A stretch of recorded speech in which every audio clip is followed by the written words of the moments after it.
রং লেখা আর্টে সবাইকে স্বাগতম। দেখো বন্ধুরা, আবার একটি ড্রয়িং নিয়ে তোমাদের মাঝে চলে আসলাম। তো এই যে ফ্রি হ্যান্ডে আমি ড্রয়িং করি বরাবর, সব কিছু ফ্রি হ্যান্ডেই ভালো লাগে, ড্রয়িং করতেও অনেক স্বাচ্ছন্দ্য বোধ করি। তো একটি কাচের জারে কালো রংটা আমি আগে করে রেখেছিলাম ড্রয়িংয়ের সুবিধার জন্য। তো এইভাবেই কালো রং করার পর তারপরে সেখানে সাদা রং দিয়ে একের পর এক এই যে ফুলগুলো আঁকছি, এবং ফুলগুলো আঁকার টেকনিকগুলো দেখতে পারেন যে কিভাবে আঁকাতে হয়। আগে ক্রস চিহ্নের মতো দিয়ে তার ভিতরে আরও একটি দাগ দিয়ে সেগুলো পাপড়ি হিসাবে এপাশ ওপাশ দুপাশ দিয়ে তুলি দিয়ে আঁকছি এইভাবে, আর ফুলগুলো কমপ্লিট হয়ে যাচ্ছে। তো এইভাবে চেষ্টা করলে বাড়িতে আশা করি পারবেন, যারা চেষ্টা করবেন তারা অবশ্যই পারবেন, এটুকু আশা রাখি।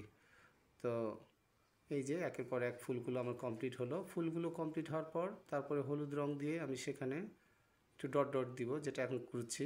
এই যে একের পর এক ফুলের মাঝখানে দিলে ফুলগুলো অনেক সুন্দর লাগে, এবং ব্যাকগ্রাউন্ডে যেগুলো আছে কালো, সেগুলোকে আরও কালারফুল করতে মাল্টি কালার ডট ডট দেওয়া হচ্ছে এখানে, যেন সুন্দর লাগে। তো এই যে একের পর এক এইগুলো রং পড়ছে, হলুদ, আকাশি, আরও রং পড়বে, সেগুলো দিলে আরও অনেক সুন্দর লাগবে এখানে দেখতে।